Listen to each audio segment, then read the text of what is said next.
اللہ رب العالمین احکم الحاکمین کی حمد و ثنا کہ وہ تمام کائنات کا خالق و مالک اور رازق ہے، اور کروڑہا مرتبہ درود و سلام آقا نامدار حضور مدنی تاجدار شفیع روز شمار احمد مختار حبیب پروردگار جناب محمد مصطفیٰ احمد مجتبی حبیب کبریا ملجا و مأوا صلی اللہ تعالی علیہ وآلہ وسلم کی ذات بابرکات پر محبت و عقیدت کے ساتھ، ادب و احترام کے ساتھ، عرضی اور انکساری کے ساتھ پیش کرنے کے بعد اللہ رب العالمین احکم الحاکمین کی مقدس عظیم اور پاک بارگاہ کے اندر دعا ہے کہ خالق کائنات اپنے پیارے حبیب کریم صلی اللہ تعالی علیہ وآلہ وسلم کے صدقے تمام امت مصطفیٰ صلی اللہ تعالی علیہ وآلہ وسلم پر اپنا کرم، فضل اور مہربانی فرمائے، اور بالخصوص ہمارے اس ملک پاکستان کے اندر امن و سلامتی اور خوشحالی عطا فرمائے۔ عزیزان گرامی، نبی کریم صلی اللہ تعالی علیہ وآلہ وسلم کی زندگی کا جو ظاہری زندگی دنیا کے اندر جو آپ نے بسر کی، اس زندگی کا ایک ہی مقصد تھا کہ اللہ کے بندے جو طرح طرح کی گمراہیوں کے اندر بھٹک رہے ہیں اور اپنے رب سے دور جا چکے ہیں، وہ اللہ رب العالمین احکم الحاکمین کے قریب ہو جائیں۔ یعنی جس معاشرے کے اندر نبی کریم صلی اللہ تعالی علیہ وآلہ وسلم تشریف لائے، اس معاشرے کے اندر، اس معاشرے کے لوگ، اس معاشرے کے اندر رہنے والے انسان گمراہی کے اندر اور کفر و شرک کے اندر اتنے محو ہو چکے تھے، اتنے مگن ہو چکے تھے اور اتنے گم ہو چکے تھے کہ وہ اللہ رب العالمین احکم الحاکمین جو خالق ہے، جو مالک ہے، جو رازق ہے، اس سے بہت دور جا کر گمراہی کے اندر، طرح طرح کی گمراہیوں کے اندر مبتلا ہو چکے تھے۔ تو نبی کریم صلی اللہ تعالی علیہ وآلہ وسلم کی اس ظاہری حیات طیبہ کا ایک ہی مقصد تھا کہ یہ اللہ کے بندے جو رب کی رحمت سے دور جا چکے ہیں، اپنے خالق سے دور جا چکے ہیں، جن کا تعلق اپنے رب سے کمزور ہو چکا ہے، اور وہ انسان گمراہی کے اندر اور کفر و شرک کے اندھیروں کے اندر ڈوب چکے ہیں، یہ لوگ اللہ کے قریب ہو جائیں اور اللہ کی طرف واپس لوٹ آئیں۔ یہ تھا زندگی مصطفیٰ صلی اللہ تعالی علیہ وآلہ وسلم کا مقصد، کہ وہ انسان کفر اور شرک کے اندھیروں سے نکل کر ان کے دل جو ہے وہ نور اور ہدایت سے منور ہو جائیں۔ اس مقصد کے لیے نبی کریم صلی اللہ تعالی علیہ وآلہ وسلم نے دن رات کوششیں کی، شب و روز کوشش کی۔ نبی کریم صلی اللہ تعالی علیہ وآلہ وسلم نے تکالیف برداشت کی، مصیبتیں برداشت کی، اور لوگوں کی طعنہ زنی برداشت کی، اور لوگوں کی طرف سے آپ پر انگلیاں اٹھائی گئی، طرح طرح کے الزامات جو ہے وہ لگائے گئے۔ کبھی مجنون کہا گیا، کبھی کاہن کہا گیا، کبھی جادوگر کہا گیا، مختلف طرح کے جو ہے وہ نبی کریم صلی اللہ تعالی علیہ وآلہ وسلم کی طرف یہ چیزیں منسوب کی گئیں۔ حالانکہ محبوب کریم صلی اللہ تعالی علیہ وآلہ وسلم کو اللہ نے ہر عیب اور ہر کمزوری سے پاک پیدا فرمایا،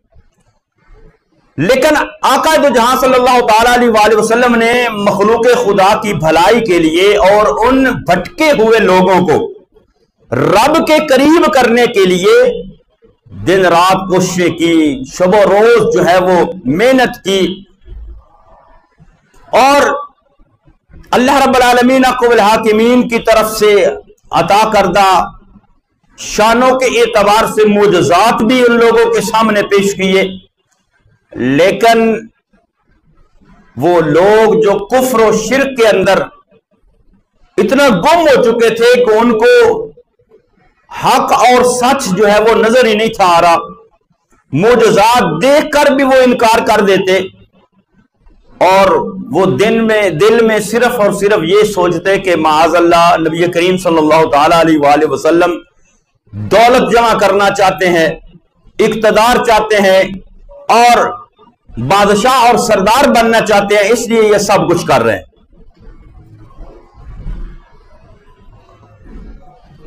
انہوں نے پھر ایک روایت کے اندر یا مفسرین کرام نے لکھا کہ انہوں نے کہا کہ پھر جو ہے وہ ان کو دولت دے دی جائے، ان کو مال دے دیا جائے تاکہ یہ اس چیز سے رک جائے۔ تو اللہ رب العالمین احکم الحاکمین نے اس پر آیا مبارکہ نازل کی قُلْ لَا أَسْأَلُكُمْ عَلَيْهِ أَجْرًا إِلَّا الْمَوَدَّةَ فِي الْقُرْبَى، اور دوسرے قول کے مطابق صحابہ کرام رضوان اللہ تعالی علیہم اجمعین نے جب یہ دیکھا کہ نبی کریم صلی اللہ تعالی علیہ وآلہ وسلم دین اسلام کی تبلیغ کی خاطر، دین اسلام کی نشر و اشاعت کی خاطر، دین اسلام کی ترویج کی خاطر اور دین اسلام کی شمع لوگوں کے دلوں کے اندر روشن کرنے کی خاطر آقا دو جہاں صلی اللہ تعالی علیہ وآلہ وسلم صبر و محنت کرتے ہیں، تکالیف برداشت کرتے ہیں، لوگوں کی طرف سے آپ کو تکالیف پہنچائی جاتی ہے، کبھی شیب ابی طالب کے اندر کبھی اوجڑی ڈالی جاتی ہے، کبھی پتھر مارے جاتے ہیں، یہ اتنی تکالیف نبی کریم صلی اللہ تعالی علیہ وآلہ وسلم نے دین کی خاطر برداشت کی ہیں، دین اسلام کی ترویج کی خاطر، دین اسلام کو پھیلانے کی خاطر، لوگوں کو راہ ہدایت دکھانے کی خاطر یہ سب کچھ برداشت کیا ہے۔ اور پھر نبی کریم صلی اللہ تعالی علیہ وآلہ وسلم دن ہو یا رات ہو ہر وقت جو ہے وہ دین اسلام کی تبلیغ کے اندر لگے رہتے ہیں، اور نبی کریم صلی اللہ تعالی علیہ وآلہ وسلم کا کوئی ذریعہ معاش نہیں، یعنی کوئی کاروبار نہیں کر سکتے، کیونکہ جو شخص یا جو بندہ دین اسلام کے کام کے اندر لگ جاتا ہے، دین اسلام کی تبلیغ کے اندر لگ جاتا ہے یا دین اسلام کی خدمت کے اندر لگ جاتا ہے، پھر اس کے لیے کام کاج کرنا مشکل ہو جاتا ہے، وہ کاروبار نہیں کر سکتا، کام نہیں کر سکتا۔ تو اسی طرح نبی کریم صلی اللہ تعالی علیہ وآلہ وسلم کے بارے میں صحابہ نے یہ گمان کیا، یہ سوچا کہ نبی کریم صلی اللہ تعالی علیہ وآلہ وسلم دن رہو یا رات ہو دین اسلام کو پھیلانے کے لیے تکالیف بھی برداشت کرتے ہیں، مشقتیں بھی برداشت کرتے ہیں، اور نبی کریم صلی اللہ تعالی علیہ وآلہ وسلم کوئی کاروبار بھی نہیں کر سکتے، کوئی ذریعہ معاش نہیں، کوئی ذریعہ آمدنی نہیں ہے۔ تو صحابہ نے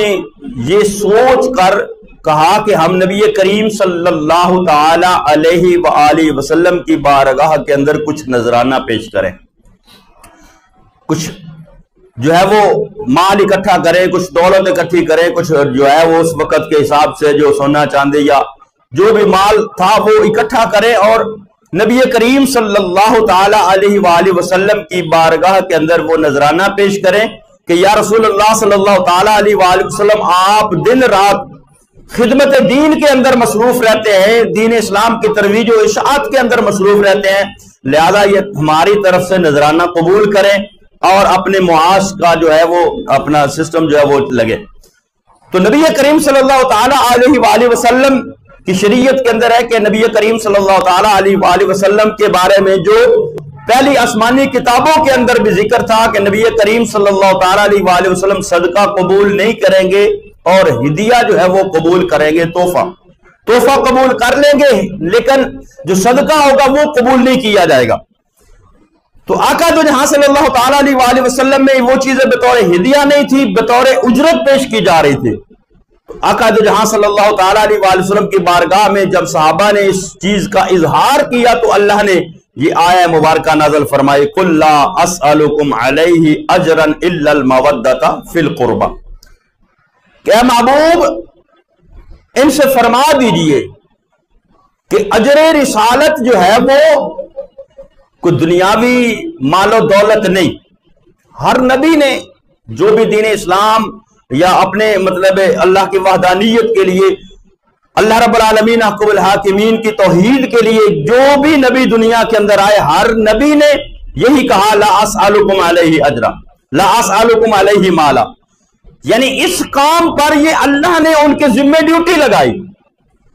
تو اس پر جو ہے وہ دنیاوی کوئی اجر طلب نہیں کیا، کسی بھی نبی نے طلب نہیں کیا۔ تو نبی کریم صلی اللہ تعالیٰ علیہ وآلہ وسلم کے بارے میں بھی اللہ نے پھر یہ اعلان زبان مصطفیٰ سے کروایا، قُلْ لَا أَسْأَلُكُمْ عَلَيْهِ أَجْرًا، کہ میں اس پر تم سے کوئی اجر جو ہے وہ دنیاوی اعتبار سے طلب نہیں کرتا، إِلَّا الْمَوَدَّةَ فِي الْقُرْبَى، ہاں ایک چیز کا تقاضا ہے کہ میرے قرابت داروں کے ساتھ مودت کی جائے، میرے قرابت داروں کے ساتھ مودت کی جائے۔ یہاں پر لوگ سوال بھی کر سکتے ہیں جی اجر تو کوئی نہیں مانگا اور اس کے بدلے میں قرابت داروں کی محبت مانگی، یہ بھی تو اجر ہی ہے نا۔ یہاں پر مفسرین کرام نے فرمایا کہ یہ جو اہل بیت مصطفیٰ صلی اللہ تعالیٰ علیہ وآلہ وسلم کی محبت یا نبی کریم صلی اللہ تعالیٰ علیہ وآلہ وسلم کی قرابت کا جو تقاضا کیا گیا ہے، یہ خود نبی کریم صلی اللہ تعالیٰ علیہ وآلہ وسلم نے نہیں کیا، جی اللہ نے اپنے محبوب کی زبان اقدس سے یہ اعلان کروایا، قُلْ لَا أَسْأَلُكُمْ عَلَيْهِ أَجْرًا إِلَّا الْمَوَدَّةَ فِي الْقُرْبَى، اور پھر یہ بھی امت کے فائدے کے لیے ہے کہ جو میرے محبوب کریم صلی اللہ تعالیٰ علیہ وآلہ وسلم کی قرابت والوں کے ساتھ، اہل بیت کے ساتھ محبت کرے گا، اللہ اس کو دنیا کے اندر بھی اجر عطا فرمائے گا اور قیامت والے دن بھی اللہ اس کو ایمان کی سلامتی عطا فرمائے گا۔ تو یہ بھی ہمارے فائدے کے اندر۔ تو اہل بیت یا قرابت دار یہ ہیں کون؟ نبی کریم صلی اللہ تعالی علیہ وآلہ وسلم جو اہل بیت ہیں، معنی کے اعتبار سے اہل بیت کا معنی ہوتا ہے گھر والے، اور نبی کریم صلی اللہ تعالی علیہ وآلہ وسلم کے تمام وہ اہل خانہ جن پر صدقہ اور زکوٰۃ حرام ہے، نبی کریم صلی اللہ علیہ وسلم کی ساری اولاد یعنی شہزادے اور شہزادیاں، نواسے اور نواسیاں، چچا جناب حضرت حمزہ اور حضرت عباس رضی اللہ تعالیٰ عنہما، آپ کی پھپھی صفیہ رضی اللہ تعالیٰ عنہا، اور تمام ازواج مطہرات اور بنو ہاشم کے سارے مسلمان جو مرد و عورت تھے وہ سارے اہل بیت مصطفیٰ صلی اللہ تعالیٰ علیہ وآلہ وسلم کے اندر شامل ہیں۔ اور پھر ان کی آگے تین اقسام ہیں اہل بیت کی۔ ایک ہے اہل بیت نسبی، یعنی وہ جو نسب کے اعتبار سے نبی کریم صلی اللہ تعالیٰ علیہ وآلہ وسلم کی اہل بیت کے اندر شامل ہیں، جس کے اندر بنو ہاشم یعنی اولاد عبد المطلب ساری جو ہے ان میں سے جو مسلمان ہوئے وہ نسب کے اعتبار سے اہل بیت کے اندر شامل ہے۔ اور پھر ہے اہل بیت سکنا، یعنی وہ جو نبی کریم صلی اللہ تعالیٰ علیہ وآلہ وسلم کے گھر قیام پذیر ہیں، اہل خانہ یعنی نبی کریم صلی اللہ تعالیٰ علیہ وآلہ وسلم کی ازواج مطہرات۔ اور تیسرے نمبر پر ہے اہل بیت ولادت، یعنی نبی کریم صلی اللہ تعالیٰ علیہ وآلہ وسلم کی اولاد جو ہے، آپ کے شہزادے شہزادیاں یعنی جو آپ کی اولاد ہے وہ ہے اہل بیت ولادت۔ اور پھر ان کے اندر اللہ کے محبوب کریم صلی اللہ تعالی علیہ وآلہ وسلم نے جن کو خاص اہل بیت کے اندر شامل کیا، شمار کیا، وہ کیا ہیں، وہ کون ہیں؟ وہ 5 ہستیاں ہیں جن کو پنجتن کہا جاتا ہے۔ وہ 5 ہستیاں ہیں، اور سید کا لفظ بھی نبی کریم صلی اللہ تعالی علیہ وآلہ وسلم کی اس اولاد کے لیے ہے جو حضرت علی المرتضیٰ شیر خدا کرم اللہ تعالی وجہ الکریم اور سیدہ فاطمہ الزہرا رضی اللہ تعالی عنہا کی اولاد ہے، ان کے لیے سید کا لفظ مخصوص ہے۔ سید ویسے تو سید کا معنی سردار ہوتا ہے، تو یہ لفظی مطلب اس کا سردار ہے، لیکن احتراماً یہ نبی کریم صلی اللہ تعالی علیہ وآلہ وسلم کی قرابت کی وجہ سے اولاد سیدہ فاطمہ الزہرا اور اولاد علی المرتضیٰ جو ہے وہ ان کے لیے یہ لفظ جو ہے وہ سید کا مخصوص کیا گیا۔ تو جب اللہ رب العالمین عقب الحاکمین نے یہ آیہ مبارکہ نازل کی قُلْ لَا أَسْأَلُكُمْ عَلَيْهِ أَجْرًا إِلَّا الْمَوَدَّةَ فِي الْقُرْبَى، کہ اے محبوب اپنے ان غلاموں سے فرما دو کہ میں تم سے اس تبلیغ دین پر، اس رسالت کے کام پر تم سے کوئی اجر طلب نہیں کرتا، صرف میری قرابت کے ساتھ محبت کی جائے، مودت کی جائے۔ تو اہل بیت مصطفیٰ جتنے بھی قرابت دار ہیں نبی کریم صلی اللہ تعالی علیہ وآلہ وسلم کے، سب کے ساتھ محبت رکھنا جو ہے وہ اس قرآن کریم کی اس آیت کے اندر داخل ہے۔ لیکن مخصوص جو اہل بیت مصطفیٰ جن کو کہا جاتا ہے،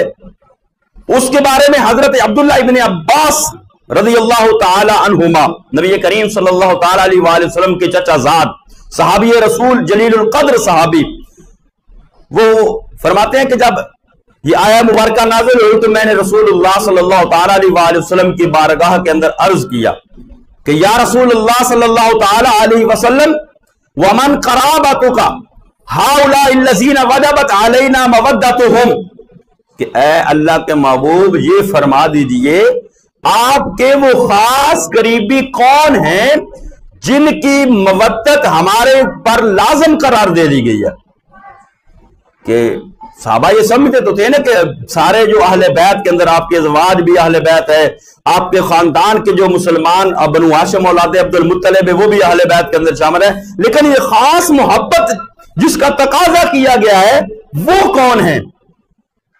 وہ آپ کے کون سے قریبی ہیں، وہ آپ کے کون سے جو ہے وہ قرابت والے ہیں. یہ حضرت عبداللہ ابن عباس نے عرض کیا یا رسول اللہ صلی اللہ تعالی علیہ وآلہ وسلم ومن قرابتک ہؤلاء الذین وجبت علینا مودتہم، کہ یا رسول اللہ بیان فرمائیے یہ جس محبت کا تقاضا جن کے لیے کیا گیا وہ آپ کے کون کون سے قریبی ہیں. تو نبی کریم صلی اللہ تعالی علیہ وآلہ وسلم نے شاید فرمایا علی و فاطمہ وابناہما، فرمایا عبداللہ ابن عباس یہ جس محبت کا تقاضا کیا گیا ہے، یہ محبت جن کے لیے مانگی گئی ہے وہ کون ہے؟ فرمایا وہ حضرت علی المرتضیٰ ہے، وہ حضرت فاطمہ الزہراء ہے اور ان کو دونوں شہزادے وابناہما اور ان کے دونوں بیٹے ہیں. تو یہ خاص جو ہے اہل بیت مصطفیٰ صلی اللہ تعالی علیہ وآلہ وسلم، ان کی محبت ہمارے اوپر جو ہے وہ لازم قرار دے دی گئی ہے، ہمارے اوپر ان کی محبت جو ہے وہ واجب قرار دے دی گئی ہے، وجبت علینا، ہمارے اوپر اس کا، کیونکہ قرآن کے اندر حکم آیا ہے اس محبت کا. قرابت داروں کے ساتھ اہل بیت مصطفیٰ صلی اللہ تعالی علیہ وآلہ وسلم کے ساتھ محبت کرنے کا حکم جو ہے یہ قرآن کے اندر ہے. قل لا اسألکم علیہ اجرا الا المودۃ فی القربى. المستدرک کے اندر حضرت ابو ذر غفاری رضی اللہ تعالیٰ عنہ، یہ بھی بڑے جلیل القدر صحابی ہیں، یہ خانہ کعبہ کے دروازے کے پاس کھڑے ہیں اور کھڑے ہو کر جو لوگ طواف کر رہے ہیں خانہ کعبہ کا، جو خانہ کعبہ کے اندر حرم کے اندر موجود ہے، حضرت ابو ذر غفاری ان سے مخاطب ہوتے ہیں، ان سے مخاطب ہو کر فرماتے ہیں کہ اے لوگوں جو مجھے پہچانتا ہے وہ تو پہچانتا ہے، یعنی ان لوگوں سے مخاطب ہو کر فرمایا جو تو مجھے جانتا ہے وہ تو جانتا ہی ہے کہ میں کون ہوں، جو نہیں جانتا وہ بھی جان لے میں ابو ذر ہوں، رسول اللہ صلی اللہ تعالی علیہ وآلہ وسلم کا صحابی ہوں، میں ابو ذر ہوں. اور اس کے بعد حضرت ابو ذر غفاری نے پہلے اپنی پہچان کروائی کہ جو تو جانتے ہیں کہ یہ صحابی رسول ہے، اور پھر جو آگے اولادیں ہیں یا دور سے آنے والے ہیں جو نہیں پہچانتے کہ یہ صحابی رسول ہے ابو ذر ہے، ان کے لیے فرمایا جو پہچانتا ہے وہ تو پہچانتا ہے، جو نہیں پہچانتا وہ جان لے میں ابو ذر ہوں، رسول اللہ صلی اللہ تعالی علیہ وآلہ وسلم کا صحابی رضی اللہ تعالیٰ عنہ. اس کے بعد حضرت ابو ذر غفاری نے ان کو مخاطب کر کے فرمایا کہ میں نے رسول خدا صلی اللہ تعالی علیہ وآلہ وسلم سے یہ سنا ہے کہ آپ نے فرمایا ہے کہ مثل اہل بیتی فیکم مثل سفینۃ نوح من قومہ، فرمایا جس طرح حضرت نوح علی نبینا علیہ الصلوۃ والسلام کی قوم کے لیے ان کی کشتی جو تھی، جو سفینہ نوح تھا، وہ اہمیت کی حامل تھی، فرمایا اسی کی مثال ہے میری امت کے لیے میری اہل بیت ایسے ہی ہے جیسے حضرت نوح کی قوم کے لیے کشتی نوح تھی. من رکبہا نجا، جو اس کشتی کے اندر سوار ہو گیا، جس نے سواری کر لی وہ نجات پا گیا. ومن تخلف عنہا غارقا، اور جو اس کشتی میں سوار نہیں ہوا وہ ہلاک ہو گیا. فرمایا ایسے ہی میری اہل بیت میری امت کے لیے کشتی نوح کی مانند ہے، جو ان کے ساتھ وابستہ ہو جائے گا اس کو نجات مل جائے گی، جو ان کے ساتھ وابستہ نہیں ہوگا، جس کا تعلق اہل بیت مصطفیٰ صلی اللہ تعالی علیہ وآلہ وسلم کے ساتھ نہیں ہوگا اس کو نجات نہیں ملے گی. یعنی اہل بیت مصطفیٰ صلی اللہ تعالی علیہ وآلہ وسلم نجات کا ذریعہ ہے. اور پھر ان کے ساتھ محبت خود مصطفیٰ کریم صلی اللہ تعالی علیہ وآلہ وسلم نے حکم فرمایا. حضرت عبداللہ ابن عباس ہی اس کو روایت کرتے ہیں حدیث مبارکہ کو. نبی کریم صلی اللہ تعالی علیہ وسلم نے فرمایا کہ اپنے رب سے محبت کرو کہ اس رب نے تمہیں بڑی بڑی نعمتوں سے نوازا ہے. اس رب نے تمہیں نعمتیں دی ہیں. اس ساری کائنات کے اندر جتنی نعمتیں انسان کے لیے ہے، اس کو پیدا کرنے والا، اس کو بنانے والا وہ رب العالمین حکم الحاکم. اس رب نے یہ ساری نعمتیں انسانوں کے لیے بنائی ہیں، بندوں کے لیے بنائی ہیں، اپنے بندوں کے لیے. یہ ساری نعمتیں کائنات کے اندر اتنی نعمتیں ہیں کہ بندہ ان کی گنتی نہیں کر سکتا، ان کو شمار نہیں کر سکتا. تو آقا دو جہاں صلی اللہ تعالی علیہ وآلہ وسلم شد فرمایا کہ اپنے رب سے محبت کرو. احب اللہ لما یغزوکم من نعمہ، کہ اس نے طرح طرح کی نعمتیں جو ہیں وہ تمہیں کھانے کے لیے دی ہیں. اور پھر فرمایا واحبونی بحب اللہ، اللہ کی محبت کی وجہ سے پھر مجھ سے محبت کرو کہ میں اللہ کا محبوب ہوں، اللہ کا رسول ہوں. اور وَأَحِبُّ أَهْلَ بَيْتِي بِحُبِّي، اور پھر میری اہل بیت سے محبت میری محبت کی وجہ سے کرو. یعنی اہل بیت مصطفیٰ صلی اللہ تعالی علیہ وآلہ وسلم سے محبت کرنا در حقیقت مصطفیٰ سے محبت کرنا ہے صلی اللہ تعالی علیہ وسلم. اور مصطفیٰ کریم صلی اللہ تعالی علیہ وآلہ وسلم سے محبت کرنا یہ خدا سے محبت کرنا ہے. تو اہل بیت مصطفیٰ صلی اللہ تعالی علیہ وآلہ وسلم کے ساتھ محبت کرنے کا حکم یہ مصطفیٰ کریم صلی اللہ تعالی علیہ وآلہ وسلم نے دیا. جب نبی کریم صلی اللہ تعالی علیہ وآلہ وسلم نے آخری حج فرمایا، اور آخری حج فرمانے کے بعد جب یہ آیہ مبارکہ نازل ہو گیا الیوم اکملت لکم دینکم واتممت علیکم نعمتی ورضیت لکم الاسلام دینا، کہ آج دین مکمل ہو گیا، اللہ نے یہ دین اسلام تمہارے لیے پسند کر لیا، نعمت تمام ہو گئی. تو نبی کریم صلی اللہ تعالی علیہ وآلہ وسلم یہ سمجھ گئے کہ اب جو ہے وہ، کیونکہ آقا دو جہاں صلی اللہ تعالی علیہ وآلہ وسلم کا اس دنیا کے اندر تشریف آوری کا جو مقصد تھا دین اسلام اور رب کا پیغام لوگوں تک پہنچانا، وہ کام مکمل ہو گیا. الیوم اکملت لکم دینکم. تو آقا دو جہاں صلی اللہ تعالی علیہ وآلہ وسلم سمجھ گئے کہ بھئی اب میرا دنیا سے جو ہے وہ پردہ فرمانے کا وقت قریب ہے. تو آقا دو جہاں صلی اللہ تعالی علیہ وآلہ وسلم نے سارے صحابہ کو اکٹھا کیا، اکٹھا کر کے ان کو مخاطب کر کے یہ فرمایا کہ میں تو دنیا سے چلا جاؤں گا، میں تو دنیا سے پردہ کر جاؤں گا، لیکن انا تارک فیکم الثقلین، تمہارے اندر میں دو بڑی وزنی اور بھاری چیزیں چھوڑ کر جا رہا ہوں. کتاب اللہ و عطرتی و اہل بیتی، اللہ کی کتاب اور میری اہل بیت، ان دونوں کے ساتھ اپنا تعلق مضبوط رکھنا. کتاب اللہ کے ساتھ اور اہل بیت کے ساتھ، اللہ کی کتاب قرآن کے ساتھ بھی دامن اپنا وابستہ رکھنا، اس کے ساتھ بھی تعلق رکھنا، اور میری اہل بیت کے ساتھ بھی اپنا تعلق مضبوط رکھنا. یہ دونوں چیزیں جو ہیں یہ محبوب ہمیں دے کر گئے ہیں، یہ دونوں چیزیں ہمیں محبوب عطا کر کے گئے ہیں. کچھ لوگ صرف کتاب اللہ کے ساتھ محبت کا دعویٰ تقاضا کرتے ہیں، کتاب اللہ قرآن قرآن قرآن کرتے ہیں، لیکن اہل بیت کے ساتھ ان کی وہ محبت اور وابستگی نہیں ہے. اور کچھ لوگوں کی زبان پر اہل بیت کا نام ہوتا ہے لیکن قرآن کے ساتھ ان کی وابستگی نہیں ہے. وہ قرآن کے نہ قریب جاتے ہیں، نہ قرآن کے احکامات سنتے ہیں، لیکن اللہ کے محبوب کریم صلی اللہ علیہ وسلم نے دونوں چیزوں کو پکڑے رہنے کا حکم دیا ہے، دونوں چیزوں کے ساتھ وابستہ رہنے کا حکم دیا ہے. وہ کیا ہے؟ فرمایا کتاب اللہ و عطرتی و اہل بیتی، اللہ کی کتاب اور اہل بیت، یعنی نبی کریم صلی اللہ تعالی علیہ وآلہ وسلم کی اس دنیا سے پردہ فرمانے کے بعد قیامت تک جو ہے وہ حق پر وہ ہوگا جس کا تعلق قرآن کے ساتھ بھی ہوگا، جس کا تعلق مصطفیٰ کی اہل بیت کے ساتھ بھی ہوگا. جس نے ایک کو بھی چھوڑ دیا، اگر قرآن کو چھوڑ کر صرف اہل بیت کا نام لیا تو پھر بھی وہ حق پر نہیں ہے، اور قرآن کا نام لیا، قرآن قرآن زبانوں پر آقا نے فرمایا کچھ لوگ قیامت کے قریب ایسے ہوں گے بڑا قرآن پڑھیں گے لیکن قرآن ان کی حالت سے نیچے نہیں اترے گا. تو ایسے لوگ قرآن تو پڑھتے ہیں لیکن اہل بیت کے ساتھ ان کی محبت نہیں ہے، اہل بیت کے ساتھ ان کی وابستگی نہیں ہے. کامیاب وہی ہے اور حق پر وہی ہے جس کے دامن میں کے اندر ایک ہاتھ کے اندر اللہ کا قرآن کتاب اللہ ہوگی اور دوسرے دامن کے اندر مصطفیٰ کی اہل بیت کا دامن ہوگا، کیونکہ ان کے دونوں کے ساتھ. اور پھر اہل بیت کے بارے میں مصطفیٰ کریم صلی اللہ تعالی علیہ وآلہ وسلم نے تاکید کی، 3 مرتبہ تاکید کی. فرمایا وَأَهْلُ بَيْتِي أُذَكِّرُكُمُ اللَّهُ فِي أَهْلِ بَيْتِي أُذَكِّرُكُمُ اللَّهُ فِي أَهْلِ بَيْتِي أُذَكِّرُكُمُ اللَّهُ فِي أَهْلِ بَيْتِي. میری اہل بیت کے بارے میں رب کو یاد رکھنا، رب کا خوف رکھنا دلوں کے اندر میری اہل بیت کے بارے میں، یعنی میری اہل بیت کو جو ہے اس کے ساتھ تعلق مضبوط رکھنا اپنا، ان کے ساتھ محبت کرنا۔ اور آقا دو جہاں صلی اللہ تعالیٰ علیہ وآلہ وسلم نے خود بھی اپنے اہل بیت کے ساتھ محبت کی، خود اہل بیت کے ساتھ محبت کی۔ حضرت اسامہ بن زید بن حارثہ رضی اللہ تعالی عنہ، ترمذی شریف کے اندر حدیث مبارک کہتے ہیں کہ ایک رات میں رسول اللہ صلی اللہ تعالی علیہ وآلہ وسلم کے پاس کسی کام کی غرض سے گیا۔ آقا دو جہاں صلی اللہ تعالی علیہ وآلہ وسلم اپنے کاشانہ نبوت کے اندر تشریف فرمائے،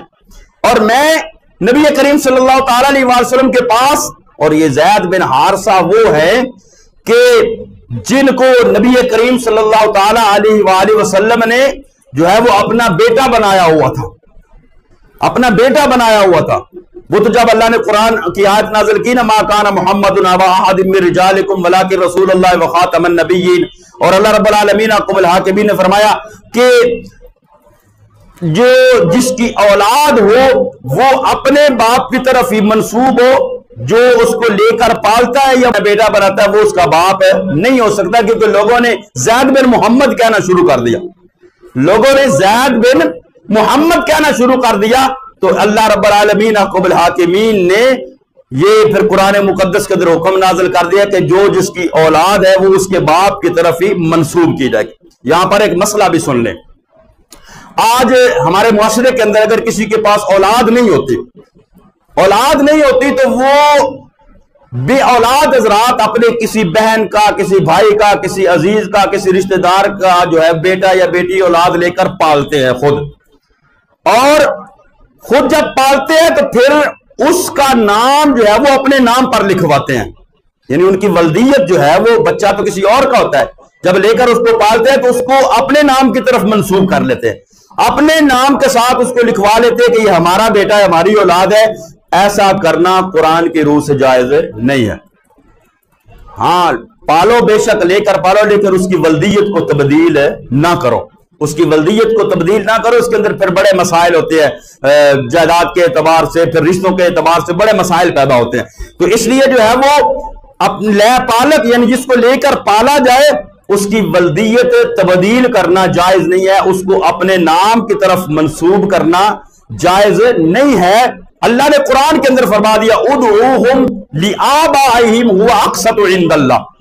کہ جو جس کی اولاد ہے اس کے نام کی طرف اس کو پکارا جائے۔ تو یہ مسئلہ بھی ذہن میں رکھے کہ اگر کوئی بندہ کسی کی اولاد لے کر پالتا ہے بے اولاد، تو اس کا جو ہے وہ نسب کبھی تبدیل نہ کروائیں، وہ جس کا ہے وہ اسی کے نام پر رہے، آپ نے پالنا ہے، لے کر رکھے، پالے، اپنی رونق بنائے، لیکن جو ہے اس کا نسب تبدیل کرنا شریعت کی روشنی میں، اسلام کی روشنی میں جائز نہیں ہے۔ تو حضرت زید بن حارثہ نبی کریم صلی اللہ علیہ وسلم نے اپنا بیٹا بنایا ہوا تھا، لوگوں نے زید بن محمد کہنا شروع کر دیا، تو اللہ نے یہ آیات نازل فرمائے۔ تو اتنا قریبی تعلق تھا مصطفیٰ کریم صلی اللہ تعالی علیہ وآلہ وسلم کے ساتھ حضرت زید بن حارثہ کا۔ تو حضرت اسامہ بن زید، یہ حضرت زید بن حارثہ کے بیٹے، تو فرماتے ہیں کہ میں نبی کریم صلی اللہ تعالی علیہ وآلہ وسلم کی بارگاہ کے اندر کسی کام کی غرض سے گیا، رات کا وقت ہے، جب مصطفیٰ کریم صلی اللہ علیہ وسلم کے دروازے پر پہنچا، دروازے پر دستک دی، نبی کریم صلی اللہ تعالی علیہ وآلہ وسلم تشریف لائے، آپ نے چادر مبارک جو ہے وہ لپیٹی ہوئی ہے، اور چادر کے اندر مجھے کچھ ہلتا ہوا محسوس ہوا۔ اب میں نے وہ تو سوال کوئی نہ کیا، جو میرا مقصد تھا، جس کام کے لیے میں آیا تھا، وہ میں نے نبی کریم صلی اللہ علیہ وسلم کی بارگاہ میں پیش کیا، اور جب میرا کام ہو گیا تو پھر میں نے رسول خدا صلی اللہ تعالی علیہ وآلہ وسلم سے پوچھا کہ یا رسول اللہ صلی اللہ تعالی علیہ وآلہ وسلم، یہ چادر کے اندر کیا ہے؟ یہ چادر کے اندر کیا ہے جو مجھے کچھ ہلتا ہوا محسوس ہو رہا ہے؟ تو حضرت اسامہ بن زید یہ کہتے ہیں کہ نبی کریم صلی اللہ تعالی علیہ وآلہ وسلم کے پاس جب گیا تھا تو کتاب اس کے اندر آپ کا آقا نے چادر مبارک کے اندر جو کچھ لپیٹا ہوا تھا، مجھے ہلتا محسوس ہوا، میرا کام جب ہو گیا میں نے پوچھا تو آقا جو جہاں صلی اللہ تعالی علیہ وسلم فرمایا فکشفہ،